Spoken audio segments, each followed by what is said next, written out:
Okay, so um,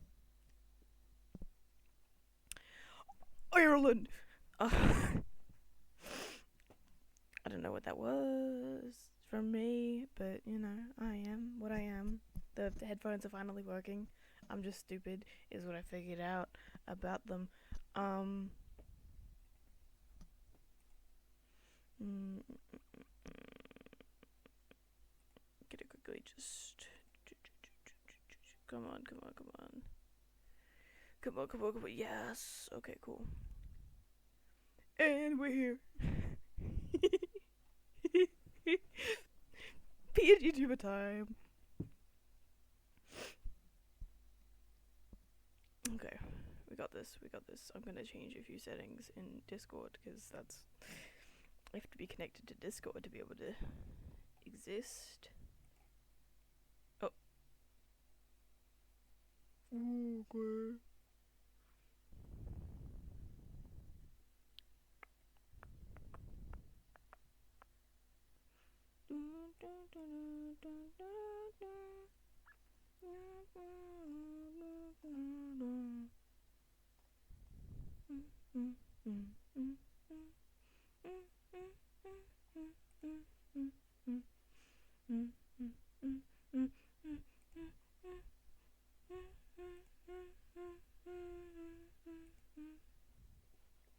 Oh yeah.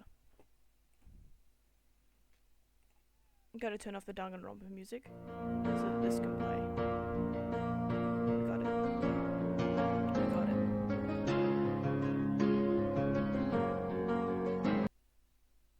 Oh my god, okay. Well.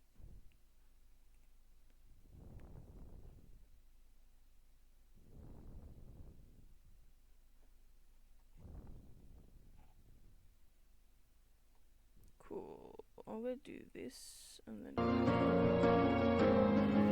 Now, we have it. Game of the Century by Moirai Myths. This is just the demo. Character creation is just this. So, got it. Except the name to be true. Yeah, some fish. Him is. The usual.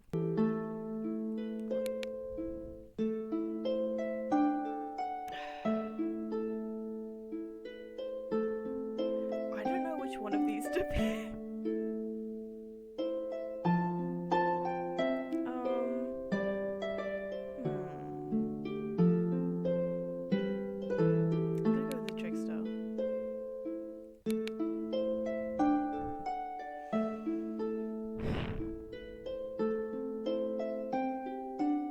That's volume 6. Okay, cool. So we gotta start with Book of the Traveler. There's 1, 2, 3, 4, 5. 1, 2, 3, 4, 5, 6. Yeah, I can't count. Okay, volume 1, Book of the Traveler. New game. Go. Yeah. The following chronicle seeks to recount the events preceding the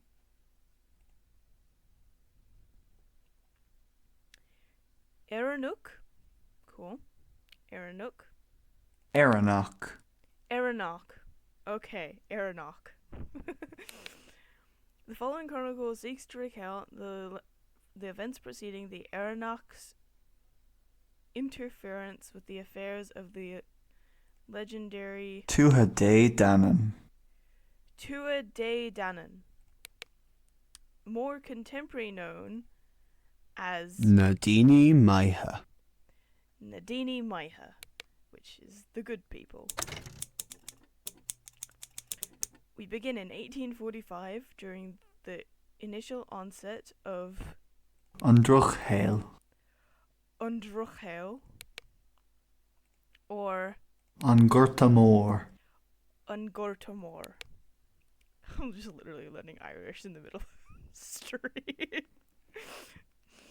An era of Irish history besieged by unparalleled tragedy. For most, the severity of what was to come could not yet be known, but the labourers any poor harvest meant a long and hungry winter. Proper preparation was vital, and it was thus that the aeronautic set out to the port city of Galway one fateful mid-September morning, readying to pawn off an assortment of family heirlooms and other disposable values. It was the only way to ensure survival. The journey, however, would be far longer and far stranger than anyone would have ever otherwise anticipated. I can't England. I can't Ireland either, apparently.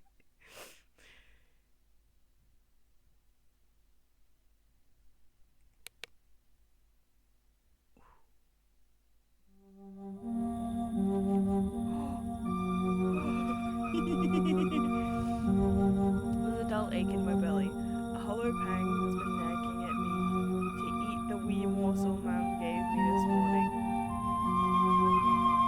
Prata biogawan.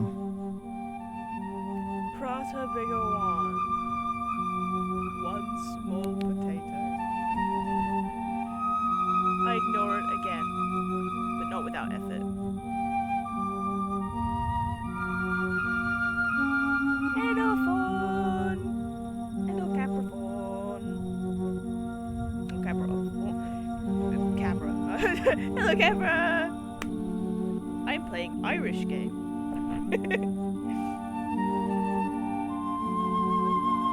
My last proper meal had to have been last night's supper, but I know I can get by on a rumbling stomach a little while longer still. There'll be time to eat when my errand's over and done with. That should be soon.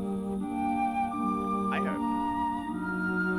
It's been a long and tiresome day's ride, but I'm determined to reach Galway before the sun hangs high. There's no sense in wasting what little money I have on lodgings if I can go about my business right as the shops open and be on my way by midday. But traveling the roads at night is a dangerous business. Mafoshta. Maforsta. Let alone with all those treasures in your saddlebag. You ought to pace yourselves. Lots of desperate folk out there, especially now. Aye, but I'm just as likely to be robbed in the common lodgings as I am on the road, I told Midar, firm and final. Though, if I'm honest, I'm not too sure how all these old things will sell. None of it is terribly fancy by city standards. Mamo. Mamo's dollies, our Sunday clothes, a bit of jewellery Mam's worn ever since her wedding day. It's not exactly the kind of thing to buy when times are rough, from what I've heard. And from what I've heard, the disease on our crops hasn't affected us. It's all over, this is.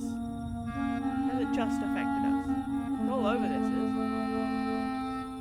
I shake my head. There's bound to be some wealthy folk willing to take these trinkets off our hands, even if not for much. If nothing else, it should get that bastard of a landlord off our backs for a while. The roads have been quiet. It's almost unsettling for this time of year.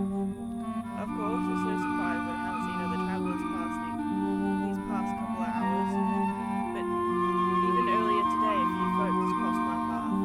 Families mostly, all bundled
over yonder, I can see the beginnings of the city's silhouettes on the horizon, and it'll take me just a few more hours to get there still. Alright, I suppose we can rest for a short while. A very short while, do you hear? I dismount and lead Darby off the road and down the riverside for a drink. As she wades into the water, I linger back on the shore and stretch my aching limbs, not willing to get my feet wet to keep a hold of the reins. My shoulders tense as I spin round to look down both ends of the road, searching for the source of the whistle I just heard. Eh? Someone out there? No one answers me, nor do I see anyone. No one answers me, nor do I see anyone in the darkness. I clench my jaw, peering over my shoulder at Darby. She seems entirely undisturbed, yet too far for me to grab in a hurry. Well, not that she would go anywhere in a hurry either. I sigh and rub the bridge of my road. Her ears are better than mine. It might have been nothing. I lift my hand from my face and glare across from me into the trees. I didn't see anything move, but I heard something. I'm certain of it. I might be stupid for investigating that, but oh well. I quickly searched the ground for something to defend myself, but only managed to eye a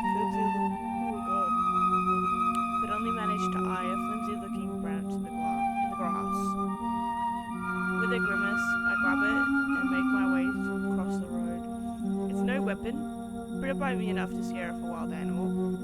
As for a person, well, I'd be less lucky if it's a person. But old Darby's a willful beast and not terribly bright. I've got no chance but to confront the thing, whatever or whoever it is.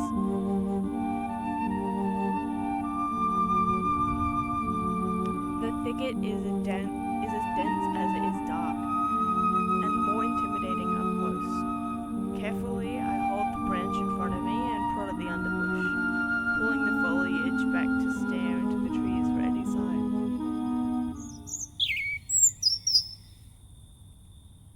I jump back and nearly trip as a little bird flies out from the woods and rushes past my face, close enough to feel the brush of its wings. My shoulders slump and I breathe out a sigh of relief. Only an animal after all, I think, chuckling to myself as I turn around.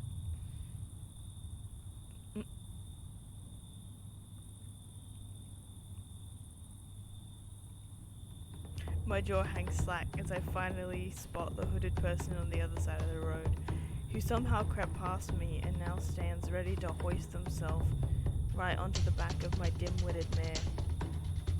Hey! What are you doing? Get away from there! The stranger refuses to regard me even as I charge towards them. Unfortunately, I'm too slow. By the time I reach the thieving bastard, they've already swung onto Darby's saddle. Rikkotapi. Rikkotapi. Rikkotapi.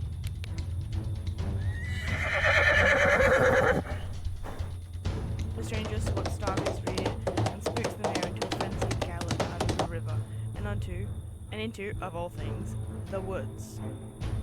I'm baffled. I don't know if the thief intended to go off-road or if poor panicked Darby forced the thief's hand, but I don't have time to question it. Stealing my resolve, I run into the woods and chase after the thief on foot.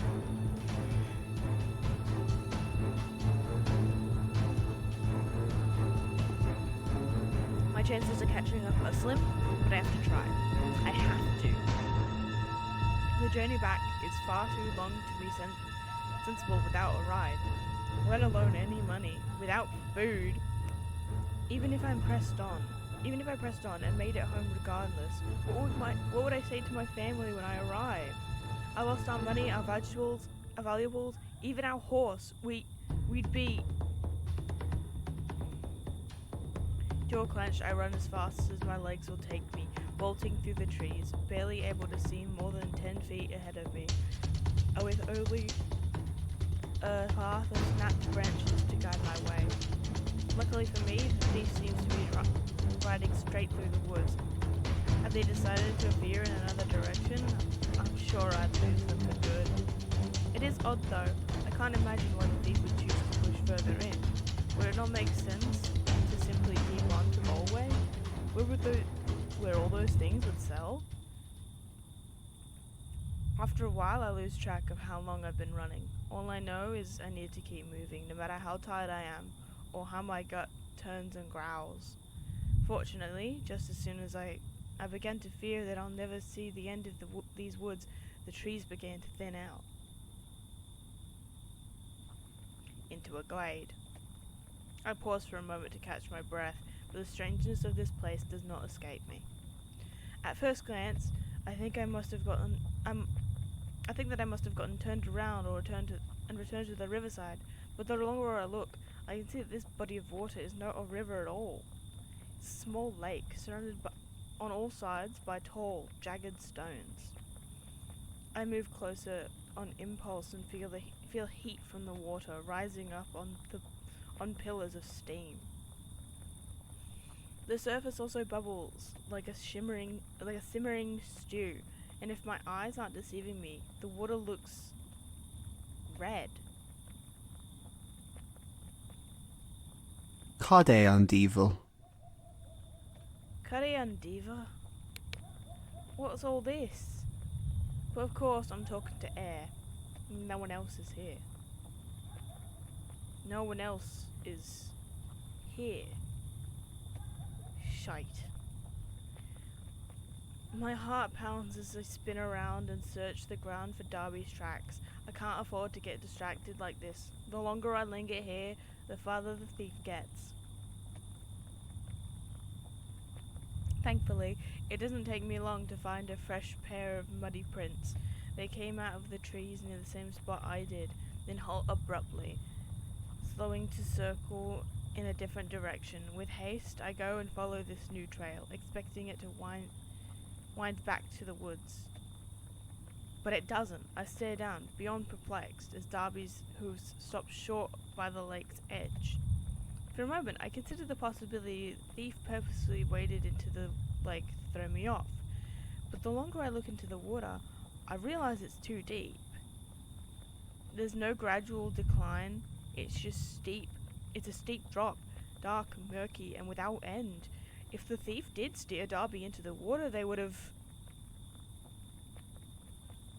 Deep breath.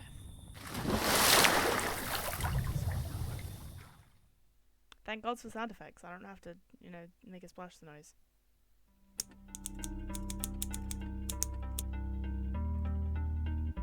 Loch Bail Dragon. Loch Bail Dragon is one of the many, yet few, waypoints between Tír na Nóg.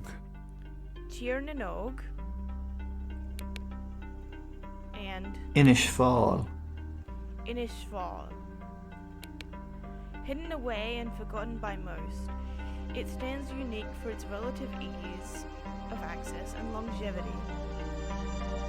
Yet similar to other waypoints of its kind, the threshold remains closed as to prevent accidental wayward travellers. Unless, of course, it has been deliberately opened.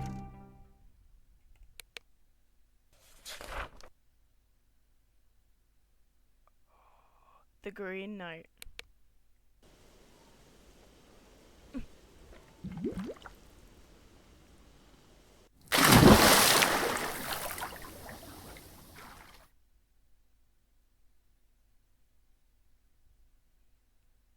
Oh my god, why did I get a yawn right there? Jesus.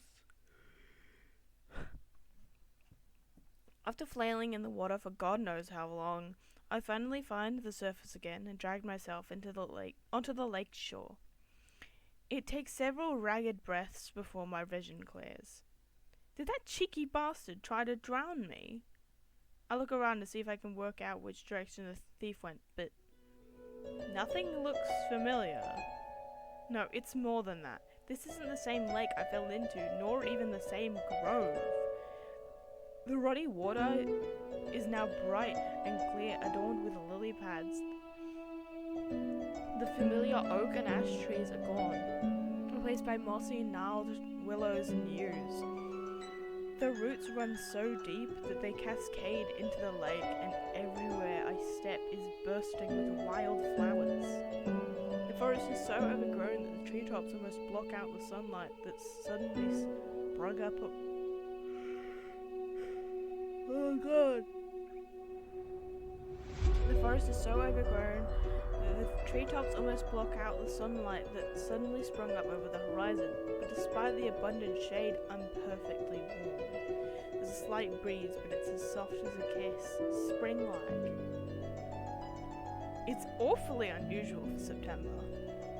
What is this? Glancing back at the lake, the water is still, without a trace of my unexpected swim. Christ almighty, am I dead? I pinch my arm and wince. I can still feel, but what if that's just my mind playing tricks on me? Maybe I hit the head in the lake and I feel a wave of panic wash over me as I think of my family waiting anxiously at home. They never wanted me to come here. They told me it was too dangerous. What have I gotten myself into? Robbed and drowned by a roadside. Dad, Mom, I'm so sorry. The sound of the approaching horse snaps it out of my thoughts.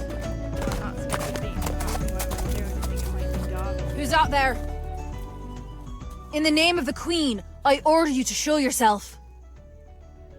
I scowl a bit. What a damn... Sassenach. What's a damn Sassenach doing out this way? Caifigur Ifranesha. Caifinifration. Caifigur Ifranesha. Caifinifger... Caifigur Ifranesha. Caigiferation. Just go off this. This must be hell. Moving as silently as possible, I shield myself behind a thick yew and watch for the glimpses of the stranger or their horse.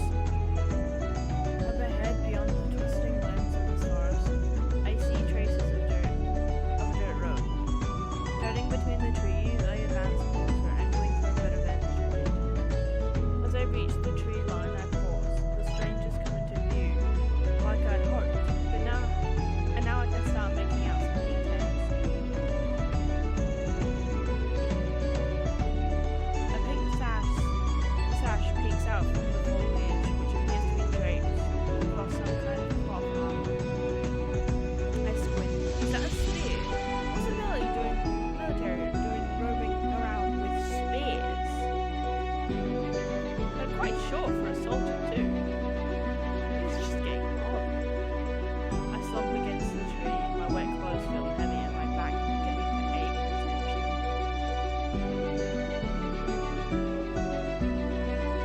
I can tell the stranger isn't like English, and they don't look much like British military either. Maybe they could help me sort some things. They probably at least know where we are.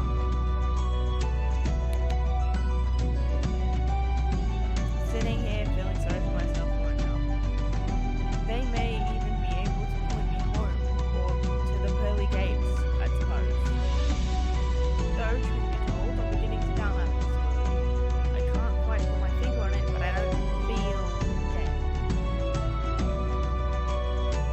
Brushing my hair out of my face and straight... Oh my god!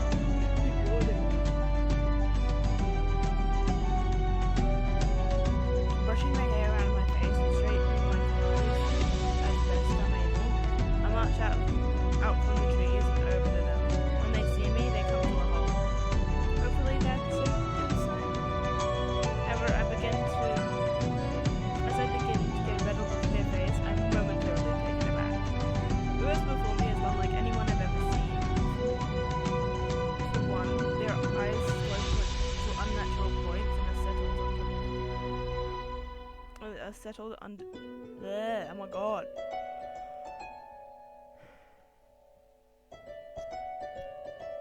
For one, their eyes slope to unnatural points and are nestled under a mop of greenish brown hair. My eyes linger on a scar etched across their slightly protruding chin.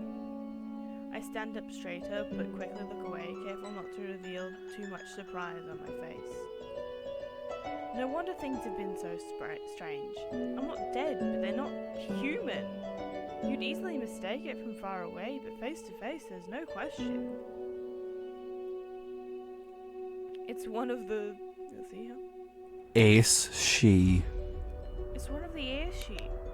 They remind me of the stories Mam would tell me of the men in green, those who watch over nature's most untouched places. Despite my best attempt to present myself respectfully, though, the fairy looks furious at me. You! Without giving me time to respond, they seize me by the arm and drag me over to their horse. Wait! Please wait, I didn't mean any offense. They don't even hear me over their own voice, which hasn't stopped berating me with questions all too fast for me to answer. Where have you been? Do you have any clue how worried I was? What have you been eating? What are you doing here? Why are you all wet? Why do you look like you're starving? After binding my wrists with some rope they had, they easily lift me onto my haunted horse. Manum. Man, they're stronger than they look. Look this about where I've been. I just got here. I look down at them pleadingly, take note of a small swan emblem on their sash.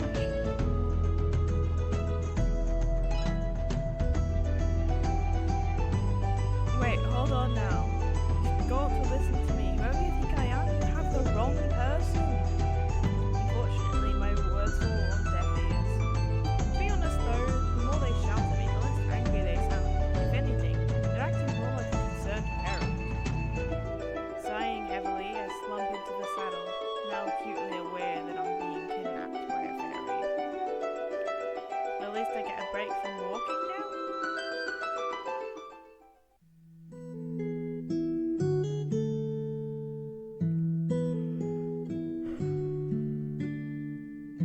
Ahashka. Come home safely, Ahashka. Ahashka, stick to the road and don't go astray. There's more than robbers out there to be mindful of. Ma'am, I'm not a child. You don't have to go on about those tales. Of course, dear. Just remember, don't give anyone your name. Mind your manners and don't eat anything you're offered. After some time, the fairy and I arrive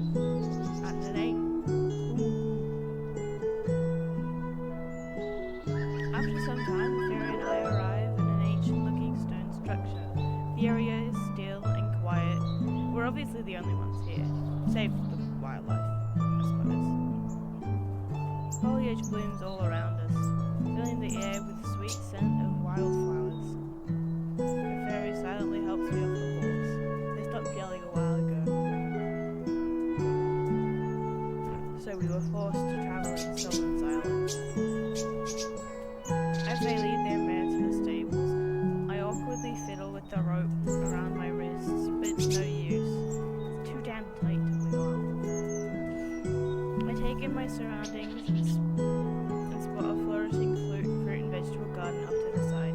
Huge strawberries right out of the garden bed and spill over onto the path. My mouth waters at the sight. Entranced by bulbous, ruby red berries, I almost don't register my captor returning to my side. He should be ready soon, too. You grew all this? Of course. Who else would? They give me a puzzled look. I just meant you aren't having any trouble with the land. I look at the garden, the pea pods are plump and near ripe, and a hint of wilderness is spread in the chaotic tangle of stems, leaves, and produce.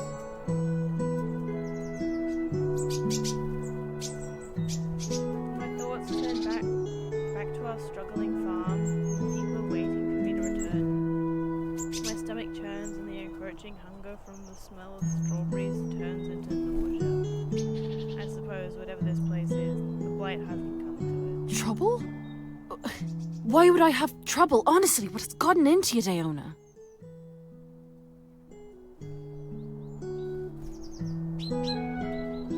Not you, that's a certain strangely the name seems human. Daona, no, I falter remembering my mother's warning. At the time I brushed it off, but now I might need to think twice. Not them. Who else would you be? Wait, answer that when I have some passion. Without giving me time to respond, they lead me into the structure.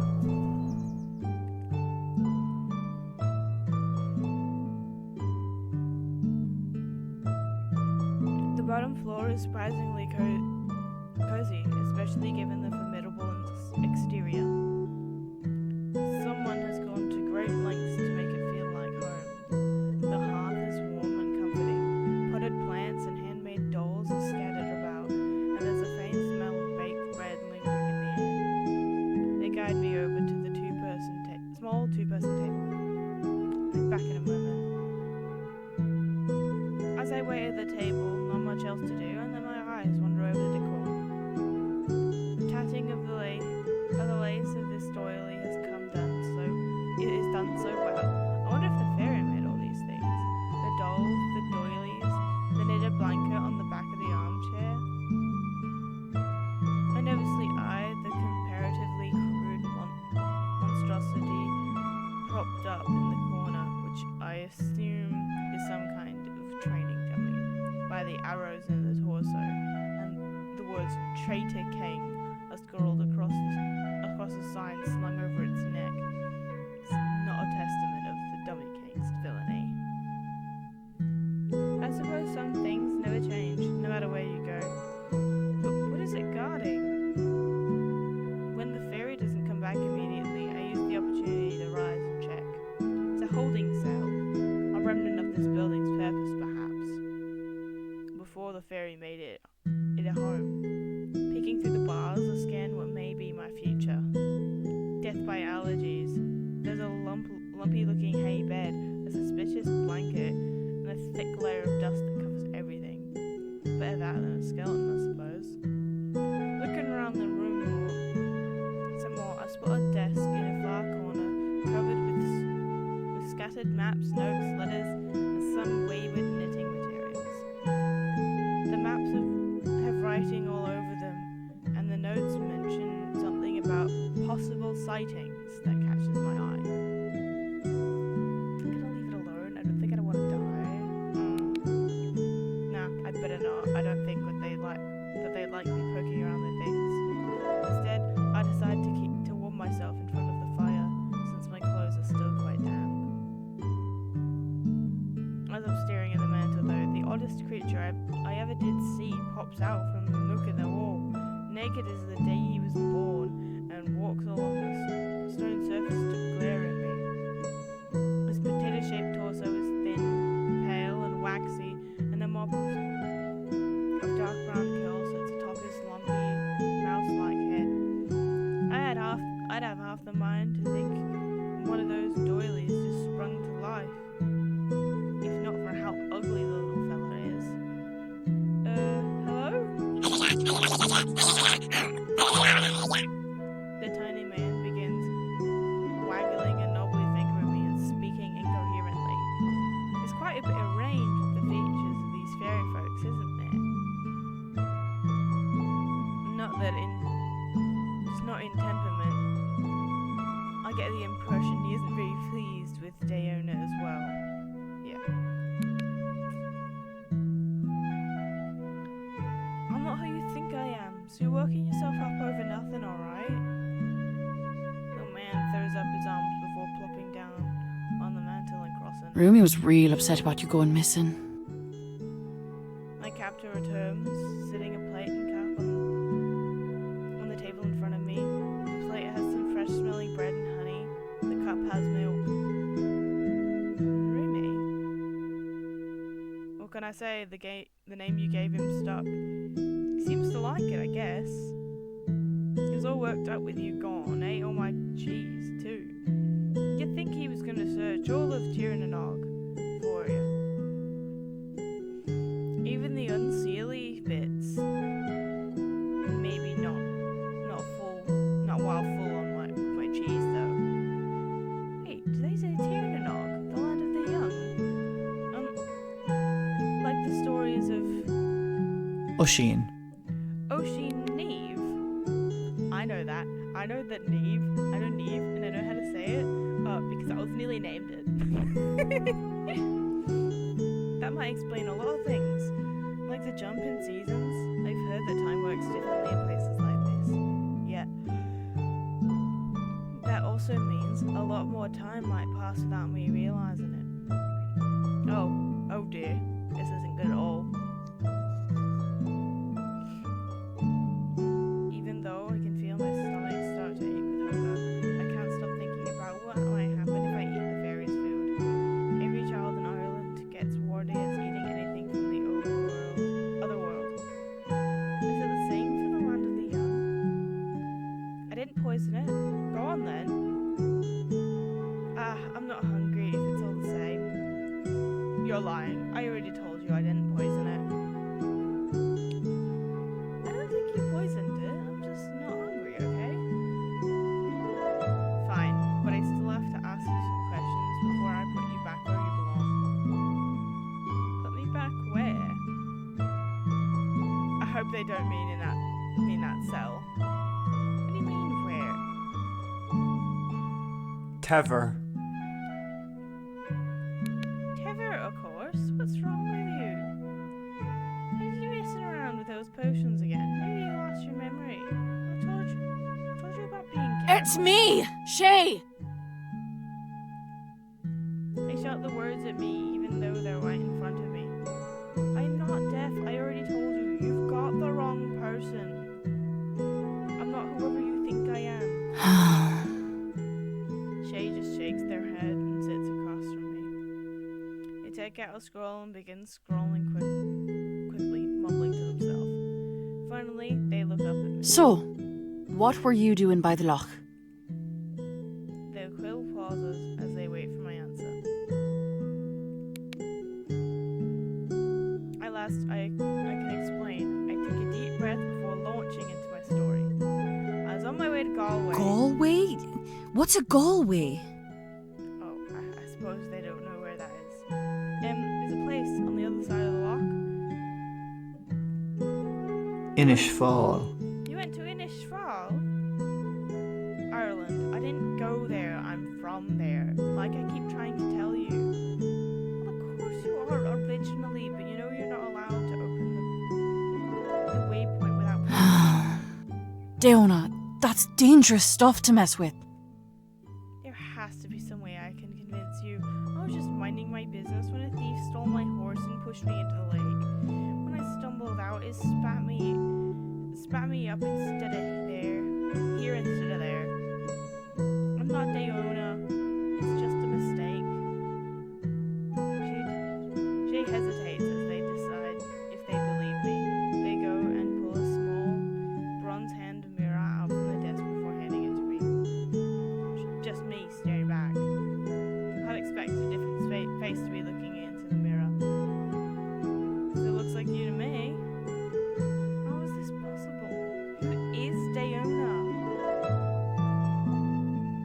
Maybe I should be asking who I am at this rate. You look like Daoine, and I sure didn't see any horse thief on my way to the loch. Besides, how's someone like that supposed to open up a waypoint?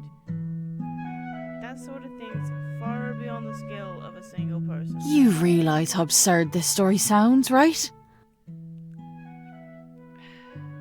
Likely more than you do. Honestly, Daoine, I don't know what to make of you now. You disappeared for months without a word, working up everyone from me to the court about where you've toddled off to. You know, some folks thought you were killed, right? Or worse, defected.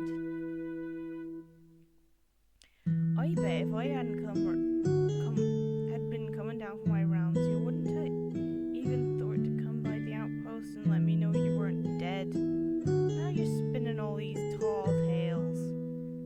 Please, I'm not. Help me find the thief and I'll show you. She frowns and instead of answering me, grabs my forearm. This again? You have a bruise from where I grabbed you earlier. I can't see what they're doing, but they're rubbing the blossoming bruise and humming softly. Can you please give me your arm back? Reddening, they drop my arm and rush off to their desk. I look down and the bruise is gone. How did they do that? Glancing at Shay, I see they busied themselves at their desk. I take a longing glance over at the food and see a piece of bread is missing. Wait a second. Where did it go? Am I finally losing it? While I try to figure that out, I hear Shay nailing some of the notes they just wrote on the exterior door of the outpost. This prompts me to turn back to Shay, who then leans out a window to make a strange call. I gasp as a strange being with dragonfly-like wings flutters in and takes the note. I'll meet you at the palace. They whisper the promise to the creature and give it an affectionate head scratch, and it bounds back out the window. They pause in front of me awkwardly. You know that if you'd just tell me what you've been trying to do, I'd help you. You're basically family, Daoine. But if you don't tell me anything, then I can't. Then help me catch the person who started this mess. We've got to talk to the Queen first. You sure you won't eat? Again, I appreciate it, but no. At the final sigh, they gather their things and lead me out the door. I guess it's time to meet the Queen of the Fairies. Lord, what have I gotten myself into?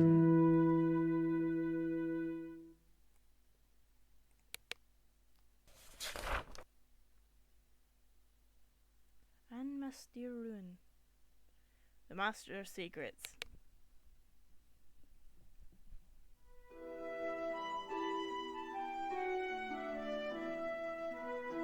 Tever.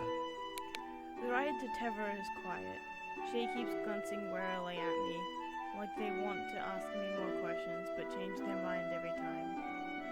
I suppose I'm not sure what to say either, since nothing I tell them makes a difference. If only I had anything from my saddlebag.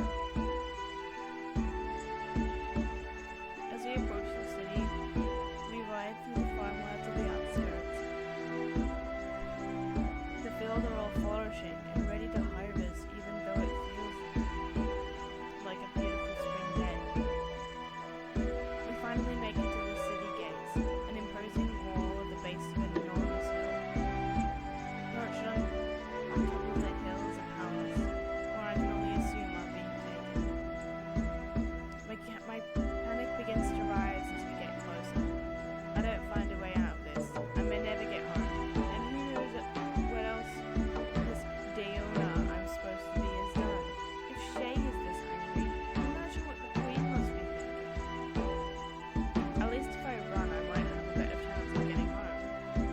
Shay takes this very moment to pull me closer. Now we are gonna head straight to the palace. No stalling. Stay close. A lot of people have missed having you around to tend to them, and I don't want you getting dragged off. If we stop for everyone who needs it will never get there. Whatever you do, don't bring up that talk about Jesus Christ, no.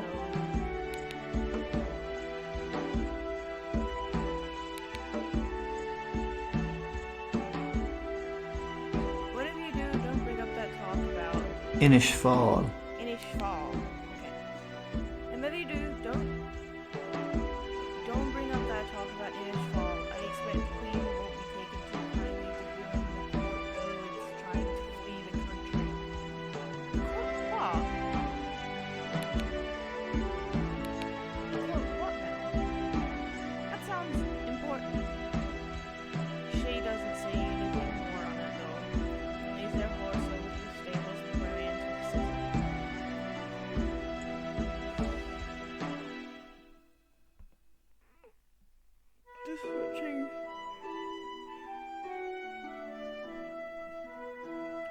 Tara's not a fan of the city. Too crowded. I nod sympathetically. Not being that much of a fan myself. Poor horse.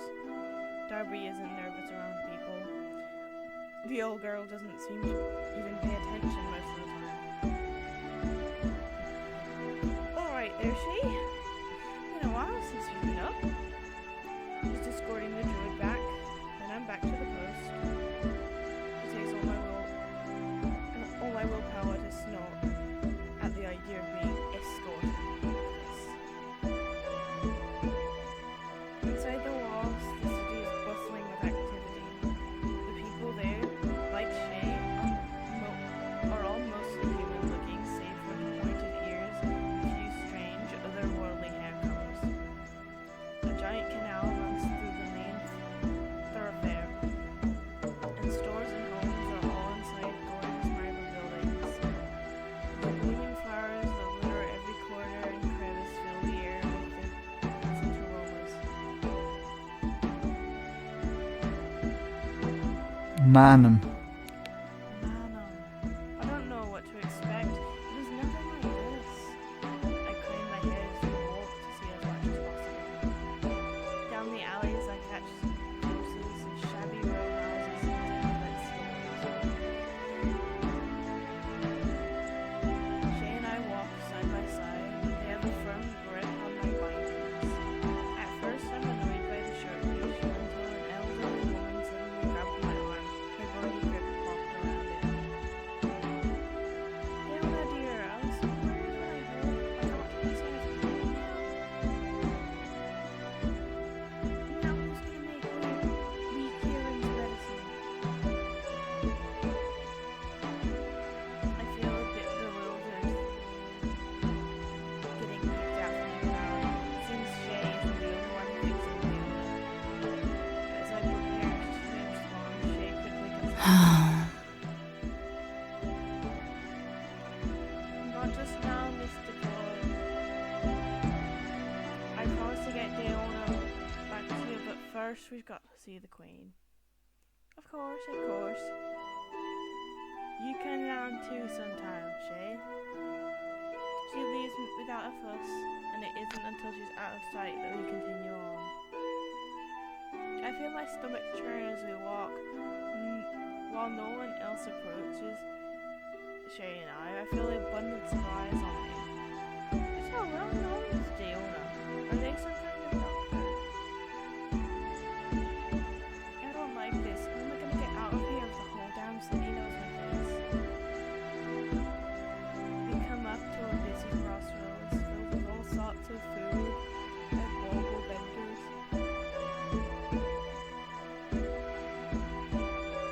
Amid the carts passing by, the large crowds and many alleyways, this could be a perfect moment for my escape. I only get one chance. I've got to make it count. We continue down the main thoroughfare, where I peek into shop windows and open doors to see the assortment of food, trinkets, and fabrics offered. One weaver in particular is showing off what looks like silk that drifts through silver to a rich purple color in the light. A small crowd of admirers clap and gasp on the view. I wobble vendors calling out to pedestrians to lure them over to our shop. Some of her trinkets are shaped like creatures that I've never seen before. Come on back here, what a soft jade for. Some of them sparkle with what looks like real gems. I guess I wouldn't be able to tell if they were fake. But I get the feeling I'm not wrong. Any of those could probably sell for 10 times what I had in my cell bag. The well-to-do looking customers don't seem too impressed though. Everything here is so fancy, I very speak without thinking, temporarily forgetting I'm supposed to know what here is like. Jay gives me a confused look, so I am quickly caught from my mood. The look that says, Daoine wouldn't think the same.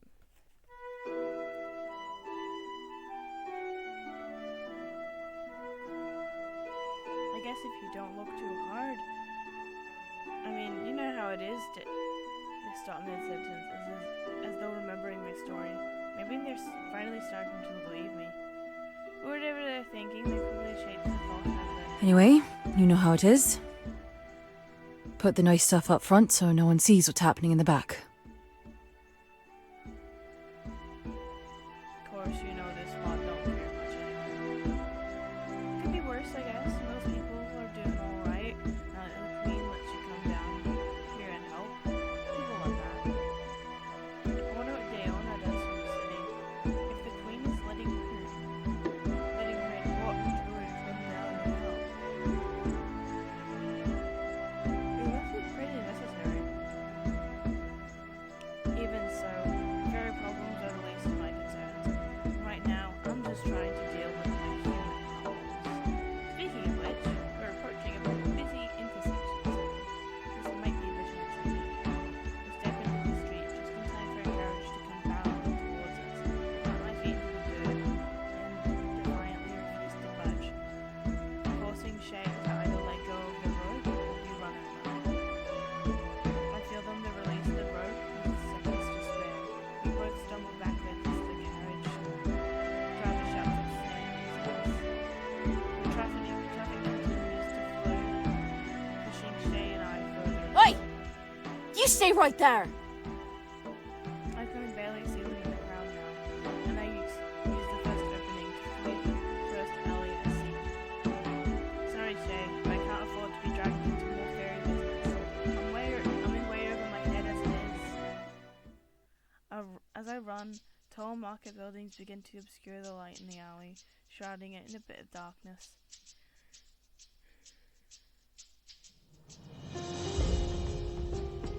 Hidden in the shadows, I eventually stop and lean against the cool stone walls, fiddle with my rope bindings. It's no use, not as secure, and the rope is tight against my wrists. I skulk further down the alley in search of anything sharp. The alley gives way to another area of trial, where shabby storefronts have beggars and street food carts instead of comparatively posh vendors I just left. I really don't need to be walking around like this. While doing my best to keep myself inconspicuous, I search the ground for anything to use. A shattered bottle by the doorway of a boisterous bar catches my eye. I dart over and snatch up my prize, shielding myself from the bar window. I try to sort the rope with the glass shard, but it's difficult. Even if I manage to twist the glass in an effective angle, my fingers will slip on my wrist and cramp. Damn, she sure knows how to tie knots. I heave a sigh and throw my head back against the wall, giving my poor hands a rest. Just as I do, I spot a small, fluttering light overhead. I squint my eyes as the light draws closer, hovers over my still bound wrists. I peer down at it, aghast, shocked. It's not a light, but a strange, glowing moth. Don't suppose you can do anything about this? As though in answer, the moth quickly flies away. Of course, that load of help you are. Without much other in the matter, I get back to it. But thankfully, after a few painful moments of struggle, I finally finish cutting the rope.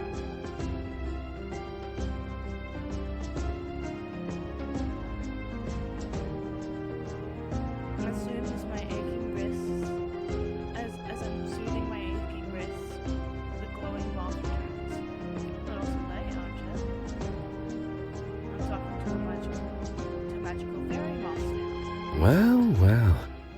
Imagine that, the Sealy Court druid, missing for weeks, found loitering near a bar that serves known criminals.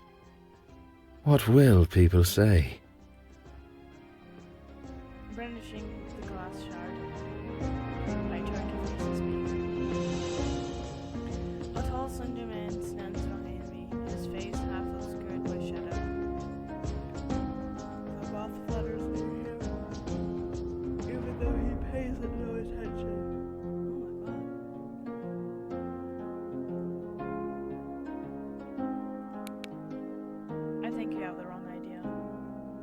I know it must be difficult to believe, but I'm not who you think I am. The man steps into the light, circles me once, scanning me up and down. I get a firm grip on my glass shard. He leans towards me and gives an intrusive sniff. I see. Well, if you're not Daoine, then I shall not be Keegan.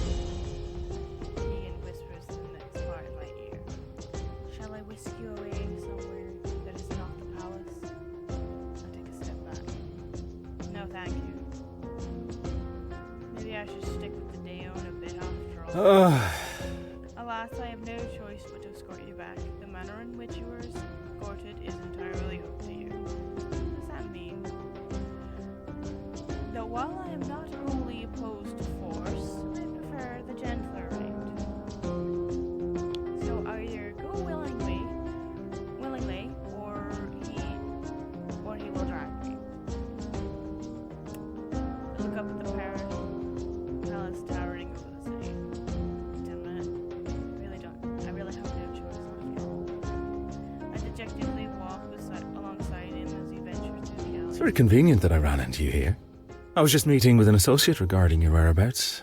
It was quite useless, evidently. Your associate? One of them, yes. I'd be a poor master of secrets without a variety of contacts.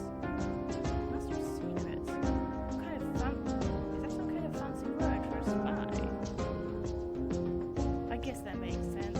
It would explain why he was in a place like this. I should really be extra careful around him. Just my luck, I'd run into maybe I can play the part long enough to get out of here. Rather than heading directly for the palace, Keegan instead leads me into a fancy-looking boutique. I've never seen such a shop before, but Keegan glides through with clear familiarity. The two shopkeepers whisper frantically between themselves when they catch sight of us. As Keegan approaches the counter, their whispers turn into delight with grins and greetings. Oh, Master Keegan, back so soon. Or is it a visit of pleasure? My lady, as much as I value my time here, this visit is not for me. Keegan attentively takes her hand and bravely kisses her knuckles. The young woman flushes pink before shooting me a look of contempt. Yes, about my guest here. Bringing out flighty druid friend back up to the palace with it. All three of them stare at me and I nervously rub my dirty hands on my clothes. I've never really put much thought into my looks, besides times I put some everything into it. Something in front of their judgmental eyes, though. My meager clothing seems more shabby than before.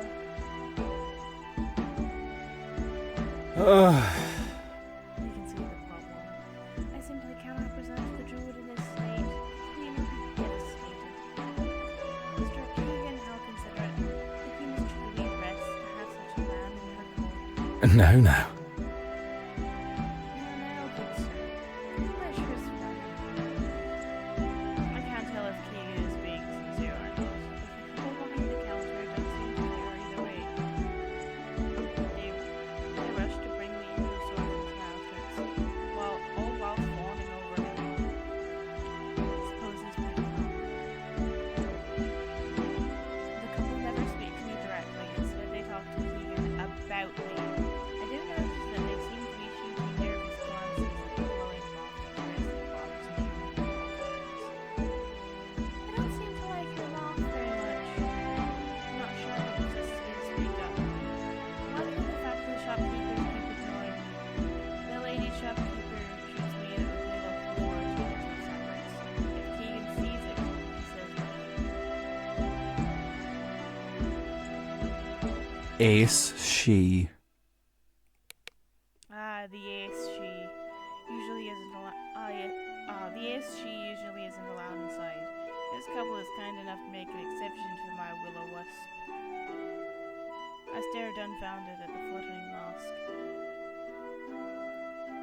I grew up hearing stories about the wisps, but to see one this close, it's different than I imagined. Cuter, I suppose.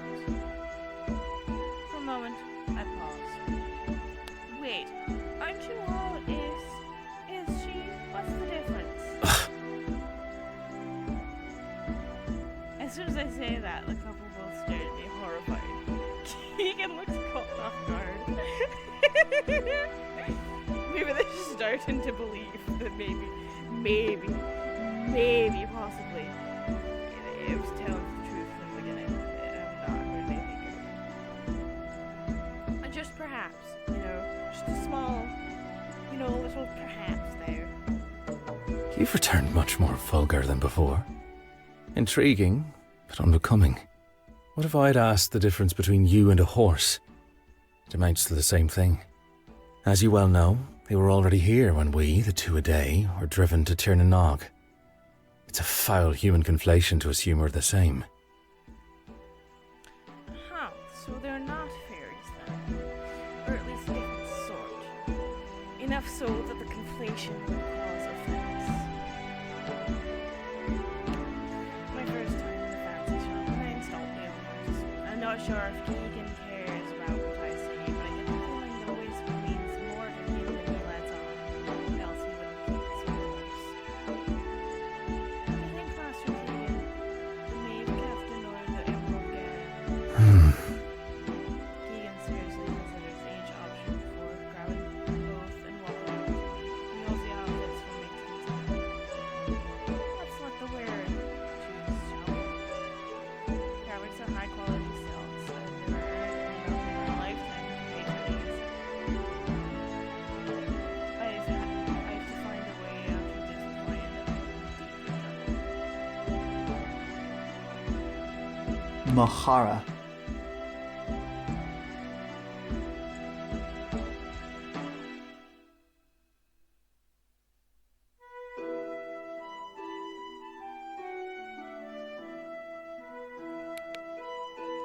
Never fear, Mohara. This is simply a business expense. Of course, I will foot the bill. It's exactly what I'm worried about. Words come out before I can stop myself. You seem to have also gained some sass on your unexpected vacation. You simply must tell me what you got up to. After you meet with the Queen, of course. Now, let me make you presentable. I flushed the reminder of my position and grabbed one of the outfits.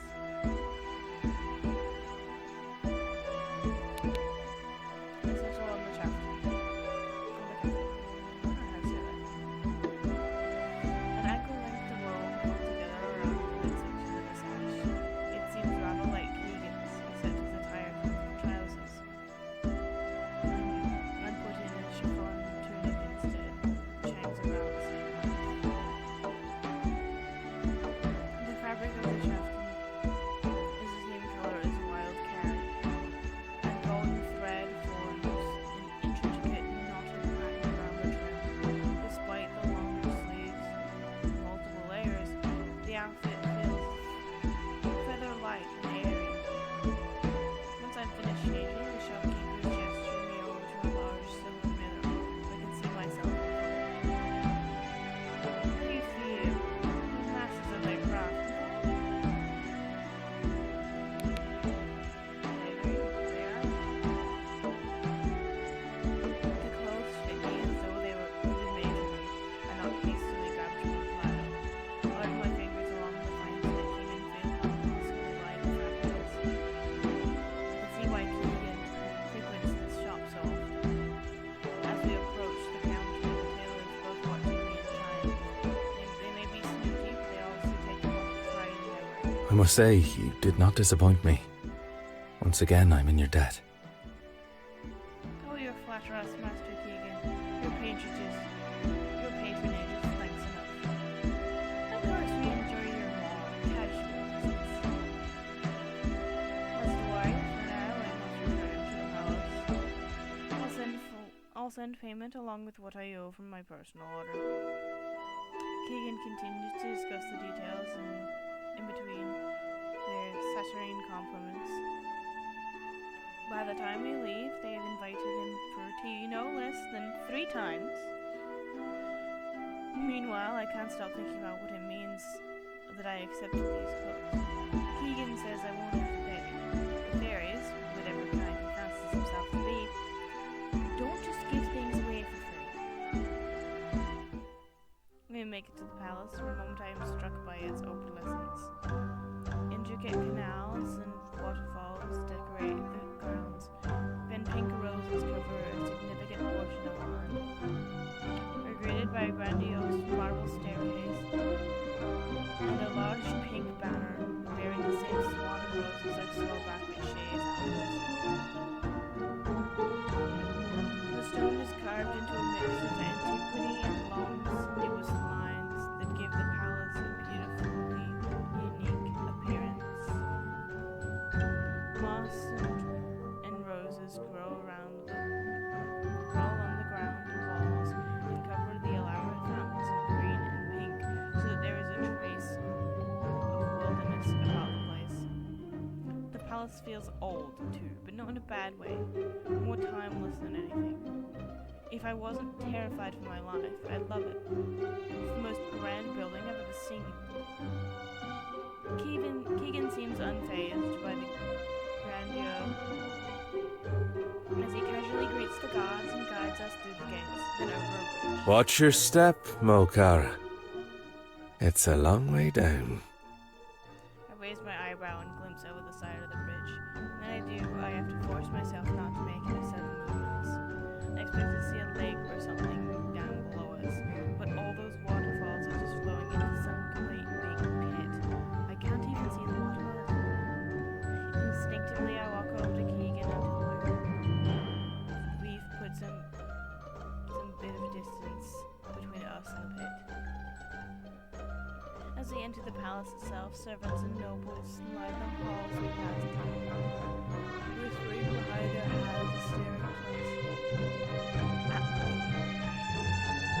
The servants are watching with concern, their eyes flickering between me and my escort, Keegan. The nobles, on the other hand, I think we're in for a show today. Didn't they run off to join the unseelie? Vaguely seem like they're anticipating a surprise. As quick as I know about sailing, I think I've heard it before. She mentions only about it today. Despite the cold walls being broken to the air, it feels claustrophobic as I realize how this is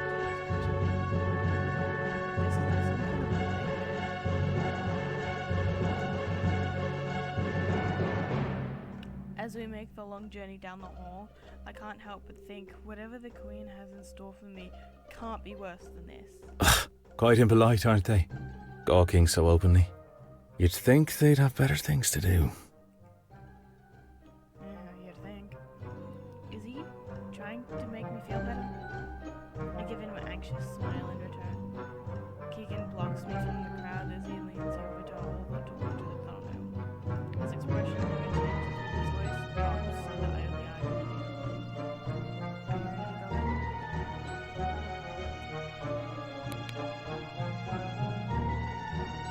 No use putting it off anymore. Keegan nods and we enter the throne room. To my surprise, the Queen is nowhere to see. Instead, there are very important men talking amongst themselves. All three of them turn to look at us as we walk in. Sethor, Kethor, Tethor. Ah, Sethor, Kethor, Tethor. Why, of course, I should have known you would be here awaiting Your Majesty. The men share a cautious look before approaching us. Oh, is it Keegan? I wonder where Keegan Mosh the Ruin. I'd wonder where our master would slithered off to. The red-headed man chuckles at some joke only he understood. The other two men are praising me, but looking at me as though I was something foul. Wonderful! I get all gussied up and fops still turn their nose up at me. Isn't Daoine supposed to be one of them? Or do all wealthy folks just have a second sense for spotting the poor? Here's hoping they aren't too close with me. I see you're returning the fledgling druid. Your Majesty will be most grateful, I'm sure. Oh yes, she does.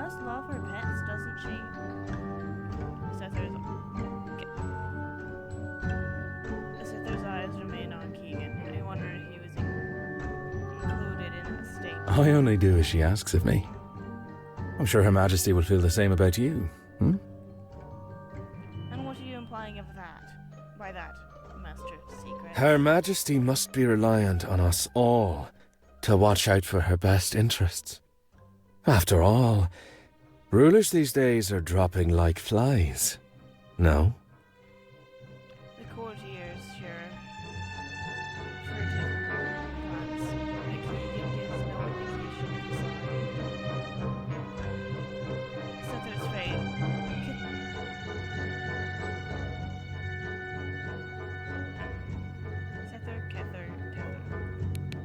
Kether's face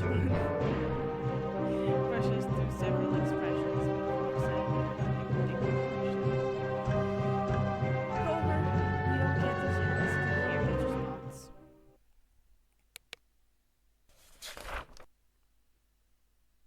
The Rose Queen.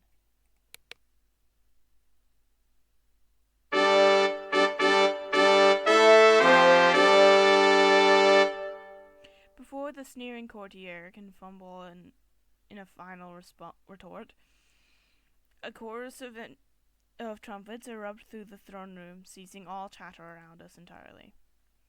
I spin around, following the collective gaze. Oh my god, I can't read.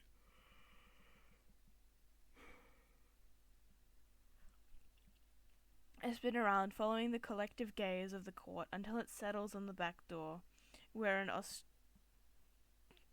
ostentatiously clad footman stands at attention, presenting Her Illustrious Royal Majesty as regal as a swan, a flower among women, beautiful and benevolent, a paragon of grace and before the ever-dawn dims, if you will. Aoife Elavon. Aoife Elavon, Queen of Tuatha Danann. Queen of the Tuatha Danann, and Sovereign of the Sealy Court. The door practically bursts open from behind the footman, who scurries off to the side before he can be trampled by the ensuing procession. The scene is a spectacle to behold. Hordes of finely dressed folk all flutter around in a lace-shrouded litter, and everyone else in its immediate path is either forced to disperse or join in the revelry. Some of the entourage play music, sing, or toss dried flowers out in front of it like rice at a wedding. Most, though, are crowding in and around the litter itself, while speaking up to the woman inside, their voices converging in an incomprehensible cacophony.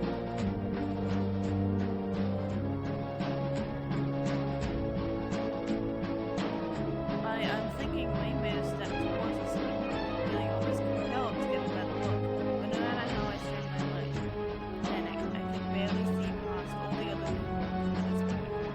Suddenly, I feel a hand on my shoulder. I wouldn't do that if I were you. The Queen's entrances stop for none. She does have a knack for it, though, doesn't she? Right, yes. Keegan smiles at me, leads me out of the way of Lorna. And I keep my eye firmly affixed to it as it passes me by. I can't help myself. I've heard stories about the Queen of Rose, and what she said was a real thing. Even if she isn't quite a fairy in the strictest sense, she must be a marvel to have this kind of escort following her every step. Sadly, all I can make out is her faint silhouette. Oh, did you see Her Majesty's gown? The smoke of the sun has something. What? Which way you're going, you love? He ran around, following the ruckus that just broke out, squinting some. I watch as a variety of courtiers are seemingly pushed and shoved aside, all echoing similar analysis and talk. Seeing who's doing all the pushing, it's awfully short. It's fucking shame! Stand aside! I have urgent news for the Queen! Right. That explains it. I see our little friend is back. Oh, this should be amusing. I'm gonna stand and watch this be funny. I chuckle a bit wearily at that, resigning myself to stand and watch the scene unfold. I feel a tad guilty for the kind of shame I get into, but I can't afford to stick my neck out in a place like this. I am in enough trouble as it is, and I'm not about to throw myself between some stranger and the Queen of the Not Quite Fairies. The Not Quite Fairies are killing me. Shay marches through the crowd, dead set, carving a direct path through the court to the Queen.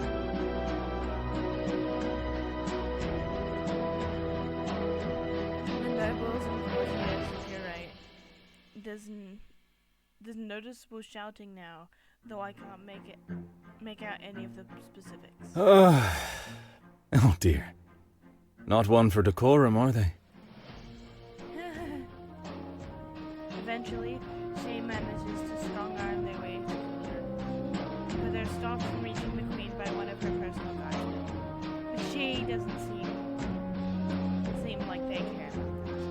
They get up in his face, yelling and wagging their finger. I can't help but wince.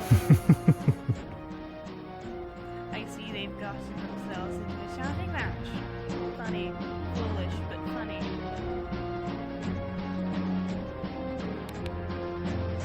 It is a bit reckless, upsetting all these important types of people. I turn and look up at Keegan, a bit worried. Will I get in trouble for all this?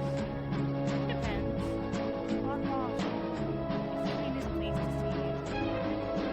That Keegan takes a sidelong glance back towards the room. Apprehensively, I follow his lead and see that Shay is glowering by her. He decides to comment smile. I wave. Shay, seemingly confused for a short moment, waves back. As we were to wave for our own embarrassing reasons. I suddenly feel that I see the court shift from Shay onto me. Before I know it, the procession and all of its pageantry has come to an abrupt halt in the middle of the room. I fold my arms and frantically look between Keegan and Shay, unsure of what to say or do with all this newfound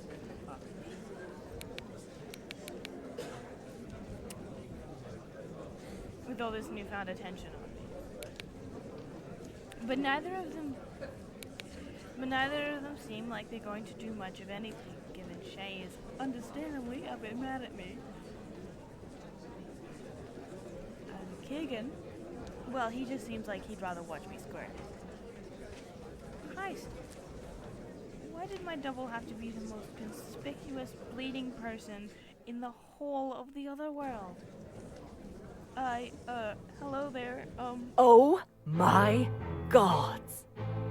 I startle as an unseen voice cuts through the whispers of the court, and like clockwork, all the attention is turned off to me. Dana! There you are, you little rascal! Where in Danu's name have you been, darling? Oh. Do you have any idea how worried, how devastated I was? It's true, Your Majesty very nearly canceled our plans to visit the summer palace. I have no time to react to any of this, at least not appropriately. As she speaks, unceremoniously bursts from the litter of her own possession, strides straight towards her. Every member of the court is forced to make way, unlike Shay, they do so. Likewise, once the Queen reaches me, I am rendered completely helpless as she scoops my face into her hands and squishes my cheeks. Oh, just look at you! So pale, so thin! Really, darling, what were you eating this whole time? Nuts? berries off the forest floor? Ah, say no more. The thought of it is simply too much to bear. The queen suddenly retches me free, and I find myself surprisingly force behind the act, but mostly from a flustered embarrassment. I think my whole face must be as rosy as her hair. I think maybe Keegan was lying about the queen being distressed.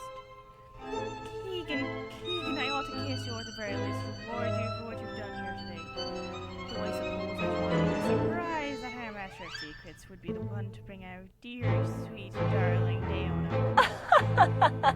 Part and parcel to the territory, no? As the queen said this, I noticed Shay running up behind her mouth again, though strangely, despite how urgently they tried to alert the queen of my presence, they did not interject against the queen's assertion. True, my queen, though. Actually, it was Shay who found it. We ran into Keegan along the way. Is that so? Yes, though we were in quite a state when I sent past. I thought it best not to parade the court to Quite. Well, you have negotiated the services with me. I've been shown more security and attention. You were appropriately loyal. You may return the service. Thank you, Your Majesty. But, Darling? But was there something? Yes, ma'am. Permission to escort the court druid back to their premises. And if I may be so bold, may that's the first. I understand. Present circumstances, someone else stand guard. At least for now, while it's still unsafe. Village will run the rest of 5 minutes. Car. No, I hope to get home then. After all, then silly. No. What? No, that will not be necessary. Return to your post. Shay, for a brief moment, stares at the queen with an irritated bewilderment best reserved for, well, anyone else. But ultimately, Shay nods stiffly to Keegan and the queen and begins to... Thanks. See you around. Well, how very exciting. Your Majesty. If you wouldn't mind, I have some important matters to bring to your attention. Developments in your absence, shall we say. Yes, of course, but later. Poor Daoine looks exhausted. I simply must lead them to their cottage first. But naturally, by all means, shall we be off? We? Oh, really now, Keegan? I can't say I'm surprised you'd set your sights on this one, but am I not entitled to a little time alone with them too? For a brief moment, Keegan appears visibly surprised, but the expression gone. It's gone as quickly as it I can't say I quite catch your meaning. I am but your humble servant, Eva.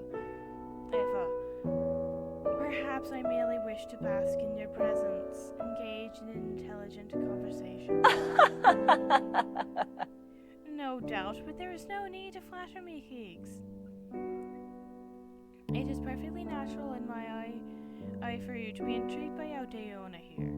I imagine their disappearance was more than a little vexing to the Master of Secrets. If you insist. Keegan's eyes linger on me for a moment before he turns to the Queen and says, well then, you know where to find me, so I shall take my leave.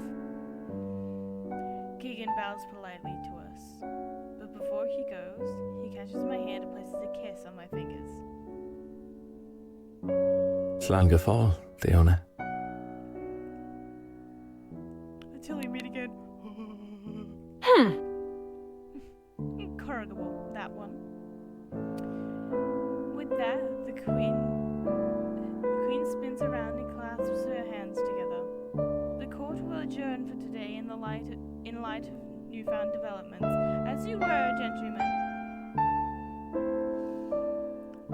There are a few grumblings from within the crowd, but with the queen's dismissal, most begin to filter out of the throne room.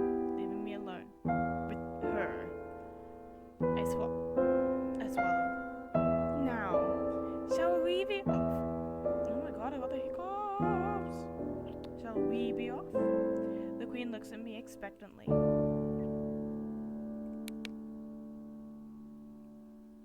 I bow my head in quiet acknowledgement, allowing the Queen to take the lead.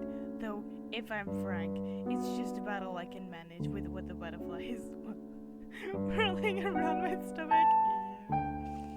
Besides, I haven't the faintest idea where she wants to go. Did Daoine often take private walks with the Queen? No, that can't be right. They weren't that important to the court, were they? Without another word, the Queen walks out of the throne room, so I follow at a respectful distance behind. That's what you do with the royal swords, isn't it?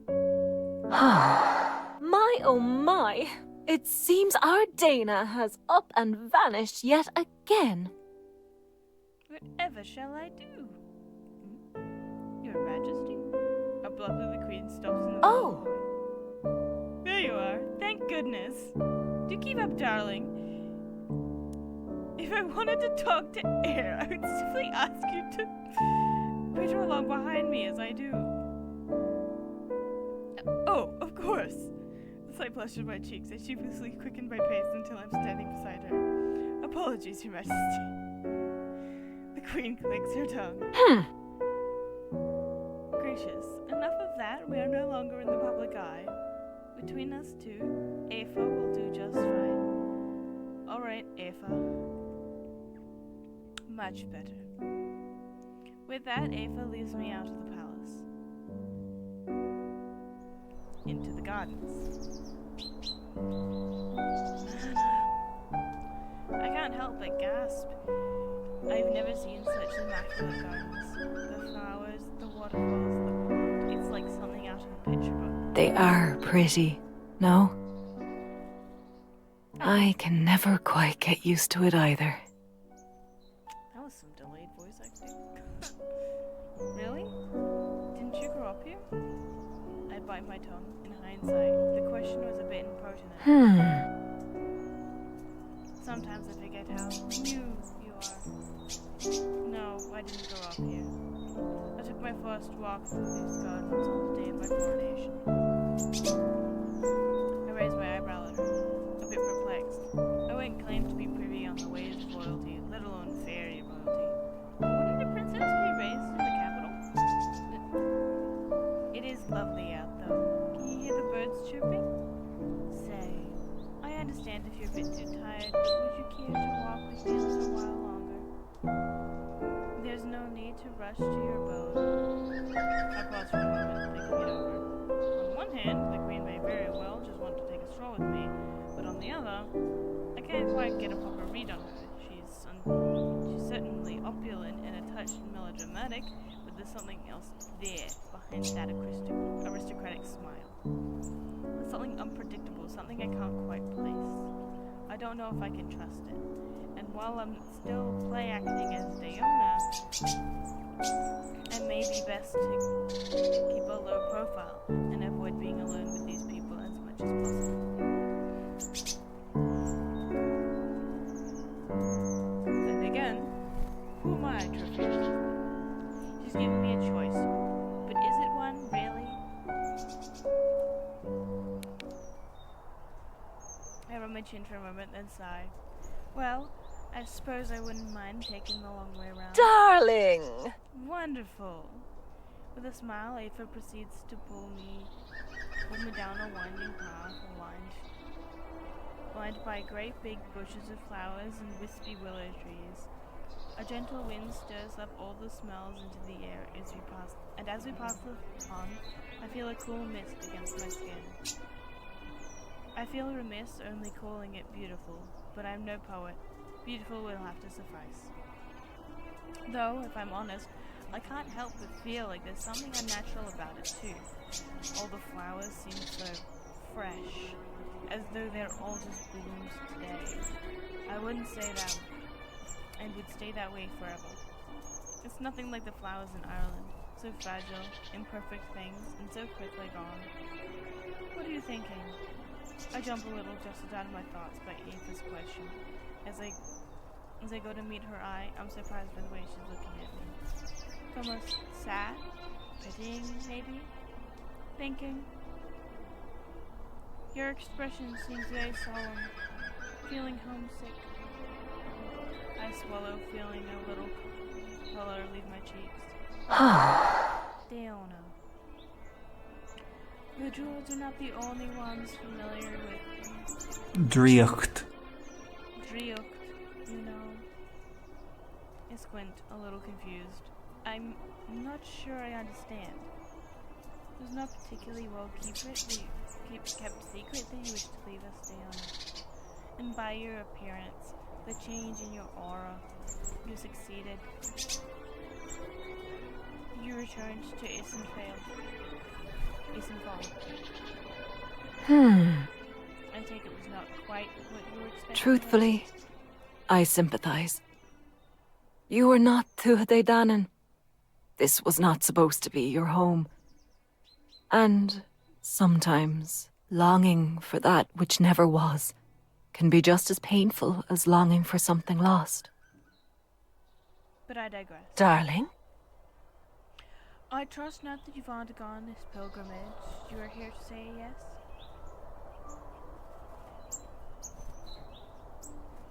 Oh, this is a choice.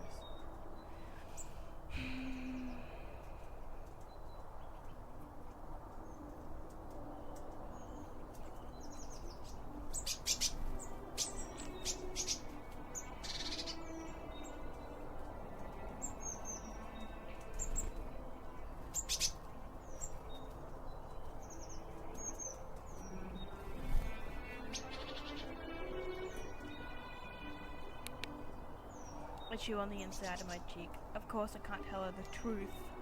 No one seems to believe me when I do. And I don't imagine admitting to an inadvertent deception in the presence of a monarch would be wise. So I lie. Of course. Good. I must admit there is something on my mind. Something that I wanted to talk to you about. Specifically. There is trouble in the air, Dana. More trouble than I'd care to entertain. I raise an eyebrow. How do you mean? This was before your time, but I imagine the druids familiarized you with the War of the Courts well enough. It ended only 50 years ago, half a lifetime to a human. I suppose, but not to us. Frankly, by the way some talk of it, the war never really ended. It only paused. In any case, I didn't expect you've heard the news, have you? I find myself fidgeting anxiously, even though I have no possible idea what she's on about. Guess not. Well, just as well. If a pauses for long enough, the breeze drifts over the pond, pensively watching as a bevy of swans bathe themselves underneath the water. Lugad, the traitor, is dead. Ordinarily, this would be cause for celebration. He was a miserable tyrant well past his due. If the gods had any sense in them, his soul would be left to wither and rot. But after the war ended, Lugad.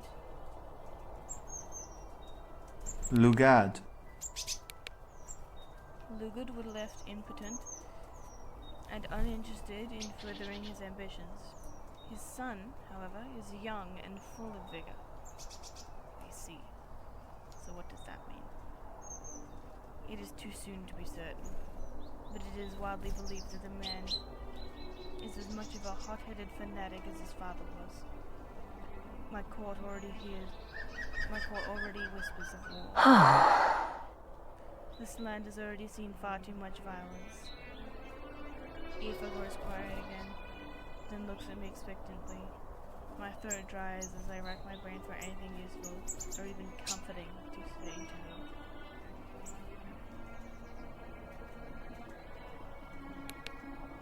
Will you sure about Lugad's son? What? I mean, that he'll cause trouble.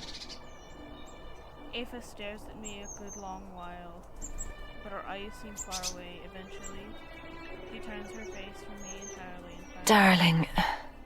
I can be sure of nothing but what I know. And I know that Lukewood was obsessed with his legacy.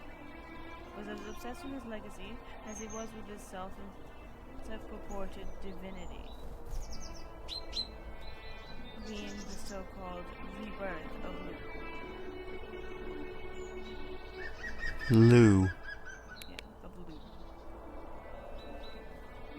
There is not a doubt in my mind, given his own failures, that Lukewood ordained his son to take up his mantle and finish what he started, the conquest of Tirnanog. Faced with such knowledge, what else am I to do but to assume the worst, the most probable outcome, and prepare for it?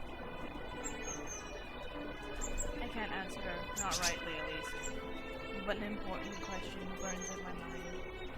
Do you know Lukewood, Your Majesty?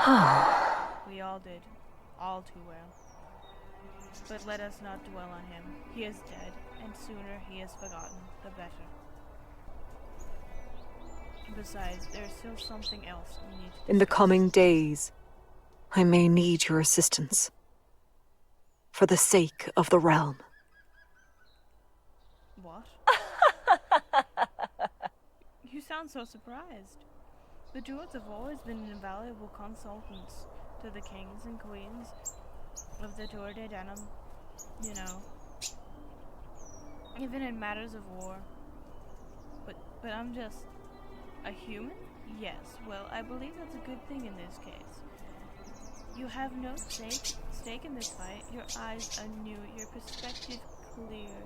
I need someone around me who isn't impeded by ulterior motives. I feel my heart thrumming in my ears. I'm not sure what to say. Well, honestly, honesty is a becoming trait, and not one often shared among my court. If you can promise me your honest thoughts, I will expect to know more of you. A twinge of guilt turns the inside of my stomach as I look over at the Queen, who seems to be a good deal more honest herself than she had been before in the palace. It almost makes me wish I could stay and help, but I'm not Dana. I have no business being here, and my own duties to care for. Still, I can't bring myself to disappoint her. I'll do my best to be safe. Really, you are too cute. Just Aoife, darling. All these misses and ma'ams make me feel old. I'm only 299, you know. It takes a considerable amount of effort not to let my mouth fall open. Well, I think I've held your ear long enough for now. Oh, I dare say this was rather enjoyable. We ought to do it again, no? That would be nice. Oh, is that cheap? Oh, I'll be sure to remember that. And I'll have you know, I can be quite mean when I want to be. Me? I'm not certain what she means by that. But I have a feeling that pressing the point would put me in a precarious spot, so I don't. Well, another time. For now, let's get you home.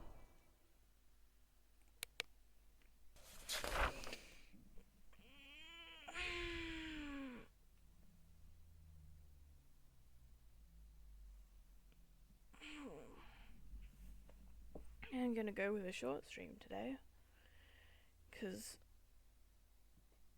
honestly, I'm tired. I'm tired, man. Okay.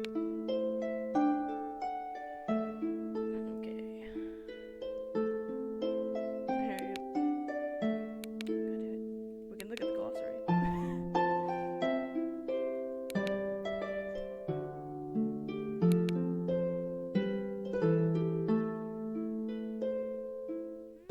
It is everything.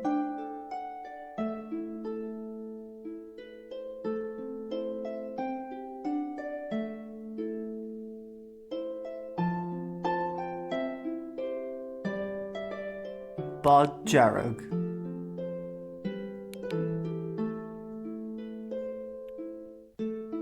But yeah, I think we're gonna write off.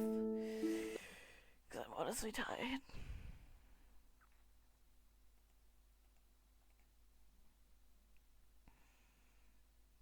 is alive right now.